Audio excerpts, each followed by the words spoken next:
So I need to cut this can somewhere so that it can become the bottom of the stove. Where? Should I cut it here? Should I cut it here? Should I cut it here? Let's measure. We want these jets, you see the two jets here at the top of the white spot? We want these jets to be this distance off of the ground. So here to the bottom of this can is what we want. So right about there, yeah? That if I cut it right there, then the height of the bottom would be going through the middle of the jet holes. We don't want that. Imagine if I cut it higher. Imagine that I cut it way up here where my left index finger is moving. Then the inside wall of the bottom would be covering the jet holes, We can't have that. So if we want these jet holes to be that far off the ground, then this piece, this wall, needs to be shorter than the jet hole. So we can actually put this to one side because this measures from the jet holes to the bottom, right? So I don't really need this. I was using that to illustrate the concept. That is the maximum height, correct? The bottom, that's where the jet holes are. So I'm going to go ahead and mark the maximum height. If it's any taller than that, it covers the jet holes, right? If it's too short, so look, this is where the jet holes are.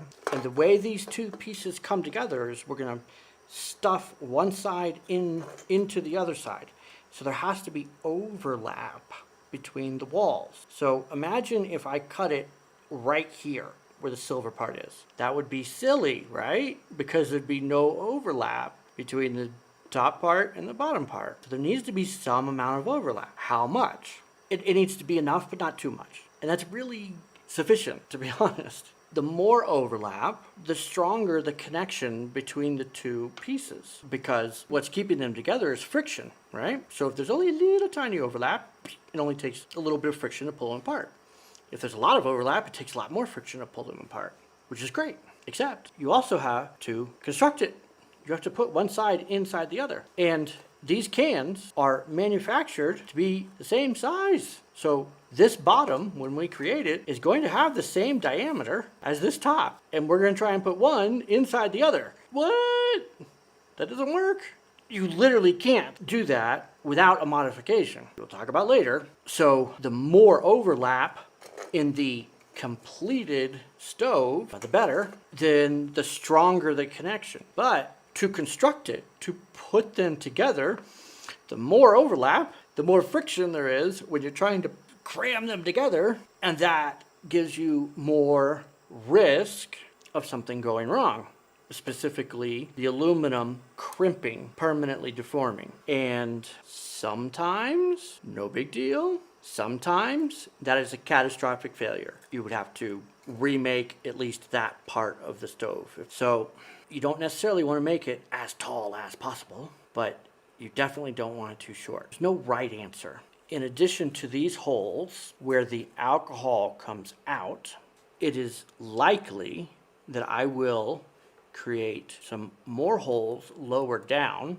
but they will be low enough that the alcohol can't come out because the wall, the inside wall, will be covering them. So what will happen is oxygen will go in these lower holes, then go up and combine with the alcohol as it comes out of the jets. So I've told you a few factors on, how tall do you want this wall? Where do you want to cut it? And because I know that for this particular stove, I will probably add these oxygen holes to improve efficiency. I want the wall to be pretty darn tall because that gives me more space for creating the oxygen holes.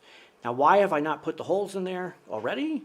Because this is not a precision instrument. I'm doing it, with these crazy tools. So first I'm going to test, when it's all assembled, I'm going to see how much I like the efficiency of the burning. And if I believe, based on my experience of making and using these stoves, that adding oxygen intake holes will improve the efficiency, then I will do it. It's not clear how many or where I will need them. Sometimes, like there's 16 jet holes. Sometimes, very rarely, I'll have 16 1-for-1 oxygen. So I would put 16 here. More likely is 8, because there's 16 jet holes. Probably put 8 oxygen holes. So it all depends. Also, how high do I put them? Well, they have to be below the height of the inside wall. I haven't made the inside wall yet, and this is not a precision instrument because this is what we're using to measure things. So that's why I'm definitely not going to make these oxygen holes before I've cut this wall.